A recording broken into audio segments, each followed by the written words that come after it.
Sandrine Kirchner, votre radiologue articulaire préférée de TikTok, Instagram, les réseaux sociaux.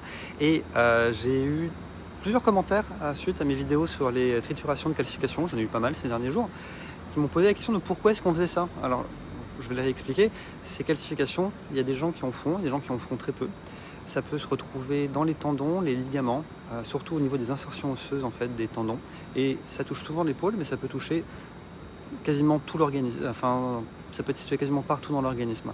Aussi au niveau du dos, on peut les retrouver au niveau des disques intervertébraux. La plupart du temps, ça ne fait rien. Quand elles sont mal placées et qu'elles sont grosses, elles peuvent provoquer une inflammation chronique, notamment au niveau de l'épaule. Si elle est située à la superficie d'un tendon, ça peut accrocher lors des mouvements.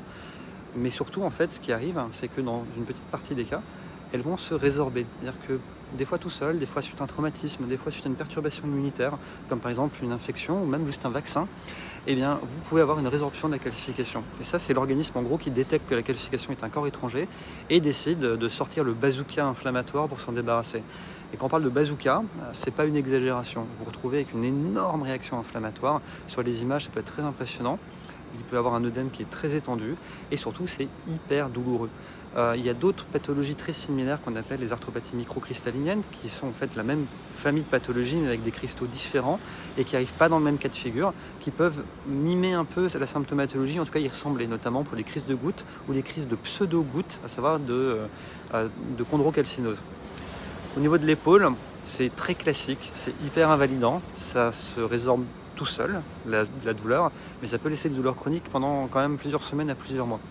Et quand il y a une calcification qui est seulement partiellement résorbée ou qui ne veut pas partir mais qui gêne, on peut être amené à vouloir déclencher cette résorption en gratouillant la calcification, en enlevant la majorité et ensuite en mettant un anti-inflammatoire qui permet que l'inflammation résiduelle qu'il va avoir, le temps qu'elle disparaisse complètement, soit plus supportable. À l'extrême, il y a même des fois besoin de faire des interventions chirurgicales, de la microchirurgie, pour aller gratouiller et enlever les calcifications manuellement. Ailleurs qu'à l'épaule, c'est assez classique à l'insertion du grand fessier sur les ligaments du genou.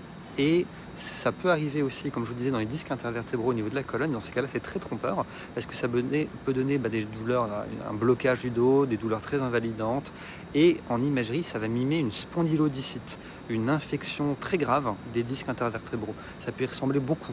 Et c'est pour ça qu'il faut connaître cette pathologie pour être capable de ne pas tomber dans le piège en imagerie, faire éventuellement les examens supplémentaires qui permettent de s'en assurer que c'est bien ça, comme par exemple s'aider avec un scanner, voir s'il y a des petits morceaux de calcium qu'on voit qui sont en train d'être résorbés, et un aspect qui peut être caractéristique, mais des fois difficile et il faut suivre. Et voilà, temporiser un petit peu la biopsie disco-vertébrale, la prise en charge en infectiologie. Je vais vous montrer un petit cas illustratif ensuite sur une IRM de genou, vous allez voir.